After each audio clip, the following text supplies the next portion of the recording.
ఏపీలో మరోసారి వైసీపీ అధికారంలోకి రాబోతోందని వైసీపీ భీమిలి ఎమ్మెల్యే అభ్యర్థి అవంతి శ్రీనివాస్ ధీమా వ్యక్తం చేశారు. ప్రజలకు సేవ చేసేందుకు రాజకీయాల్లోకి వచ్చినట్లుగా చెప్పారు.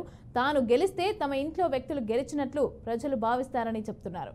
ఇక చంద్రబాబుకు సరైన నిర్ణయం ఉండదు, సరైన నిర్ణయాలు తీసుకోరని చెప్తున్న అవంతి శ్రీనివాస్తో మా ప్రతినిధి మాధవి ఫేస్ టు ఫేస్.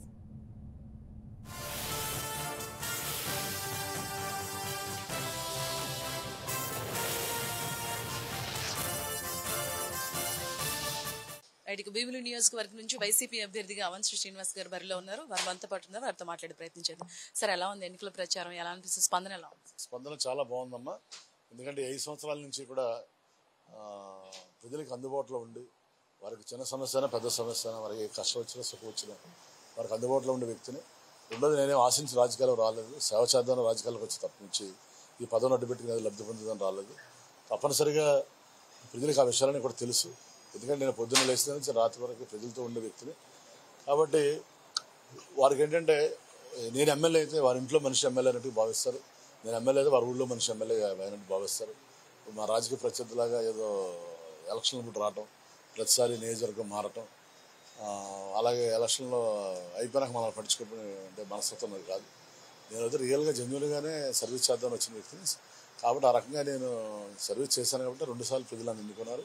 మళ్ళీ 3వసారి కూడా గౌరవ ముఖ్యమంత్రి గారు వైఎస్ జగన్మోహన్ రెడ్డి గారు నమ్మే అవకాశం ఇచ్చారు. తప్పనిసరిగా వారి నమ్మకాన్ని నిలబెట్టుకునే విధంగా ఈ 3వసారి కూడా గెలిచి, గతంలో వచ్చిన మెజార్టీ కూడా గెలిచి మళ్ళీ వారి బహుమతిగా భీమిలి ఇస్తామని తెలియజేసుకుంటూ, అలాగే భీమిలి నియోజక ప్రజలకు కూడా ధన్యవాదాలు తెలియజేసుకుంటూ 2 సార్లు గెలిపించేందుకు మరి 3వసారి కూడా మీరు అవకాశం ఇస్తే, ఎందుకంటే నేను ఎప్పటి నుంచో కొన్ని దశాబ్దాలుగా పెండింగ్లో ఉన్నటువంటి సమస్యలు అయినటువంటి జూట్ మిల్ సమస్య కావచ్చు, లేకపోతే పాండరంగ బ్రిడ్జి విషయం కావచ్చు, అనంతపద్మనాభస్వామి ఘాట్ రోడ్డు కావచ్చు, లేకపోతే టీనర్పాలెం బ్రిడ్జి కావచ్చు, సింహాచలం పంచగ్రామాల భూ సమస్యలో ఇల్లు రిపేర్ చేసుకున్న పర్మిషన్ ఇచ్చే విషయం కావచ్చు, చాలా వరకు చేయగలిగాను. కొన్ని ఇంకా చేయాల్సినవి ఉన్నాయి. కాబట్టి 3వసారి అవకాశం ఇస్తే తప్పనిసరిగా నేను చేసి మీ అందరూ తీర్చుకుంటానని తెలియజేసుకుంటూ మీ ద్వారా అంటే యువతకి ఎలాంటి భరోసాను కల్పించాలని, ఎందుకంటే వాళ్ళు కూడా యువత ఇక్కడ పక్క రాష్ట్రాలకు వెళ్ళిపోతున్నారు, ఇక్కడ జాబ్స్ లేక మీరు కూడా నెక్స్ట్ పరిపాలన రాజధానిగా దీన్ని చేస్తూ ఉంటున్నారు. సో యువతకి ఎలాంటి భరోసాను ఇస్తారు? తప్పనిసరిగా అమ్మా.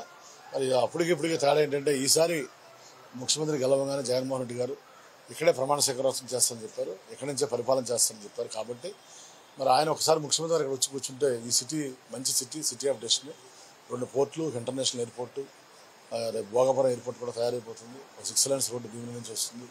దాని ద్వారా టూరిజం పరంగా కానీ ఇండస్ట్రీస్ పరంగా కానీ ఎక్కువ ఇన్వెస్ట్మెంట్స్ వచ్చే అవకాశం ఉంటుంది.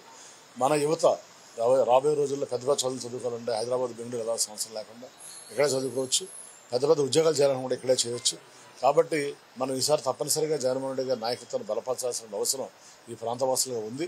ఒక్కసారి విశాఖ ఎగ్జిక్యూటివ్ క్యాపిటల్ అయితే ఈ నగరానికి పెద్ద నగరాలైనటువంటి హైదరాబాద్, బెంగళూరు, చెన్నైతో పోటీపడే సత్తా ఉన్నటువంటి నగరం.